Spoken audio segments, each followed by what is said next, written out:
Donc, petite précision avant de continuer, dans les vidéos qui vont suivre, donc les vidéos en dessous, hein, je vous parle de temps en temps d'un compte ici à la place d'Anonymous qui s'appellera, selon votre classe, hein, Jules.Ferry 3E1 si vous êtes en 3e 1, Jules.Ferry 3E2 si vous êtes en 3e 2, etc. 5E2 si vous êtes en 5e 2, etc. etc. Donc ça, c'était quand on utilisait des comptes Gmail. Donc moi, j'ai fait en sorte, j'ai trouvé une alternative en fait pour ne plus utiliser de compte Gmail. Donc on utilise les codes que je vous ai donnés en début de vidéo. Hein.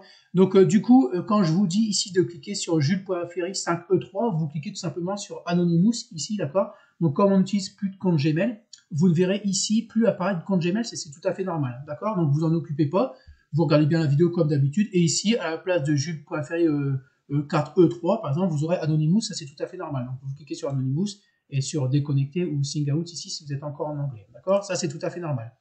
Ensuite, peut-être que vous verrez apparaître en fait une fenêtre quand vous allez vous connecter qui va vous indiquer en fait que vous utilisez, vous êtes plusieurs à utiliser le même code. Donc là, normalement, quand vous êtes en classe, on a utilisé, donc il y a 12 PC dans la classe, on a utilisé 12 fois le même code. Donc il va vous le signaler par une fenêtre qui va apparaître à l'écran, peut-être hein, ou peut-être pas, hein, donc vous verrez. Et il va y avoir 3 ou 2 boutons à cliquer. Donc il faudra lire le texte sur le bouton. Hein. Donc moi je les vois pas apparaître puisque je suis seul à utiliser le code là en ce moment à la maison. Hein. Donc je vous ai mis le code ici, le texte ici. Vous allez voir apparaître des boutons. Donc ça sera des boutons, ça sera pas du texte. Hein.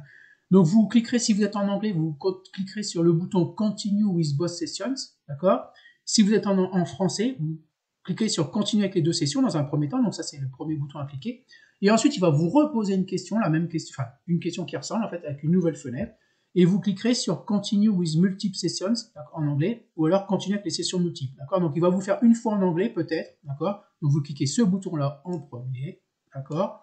Ce bouton-là en deuxième, et quand vous allez passer en français, il va peut-être vous le redemander une deuxième fois. Donc vous cliquez sur Continuer avec les deux sessions, c'est ça en fait. Hein. Both sessions, c'est les deux sessions.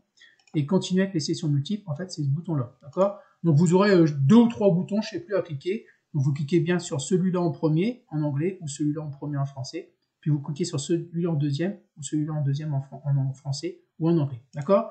Donc peut-être que vous les aurez pas, mais peut-être que je les aurai, donc je vous l'indique pour pas que vous soyez embêtés. Donc voilà pour ces petites précisions.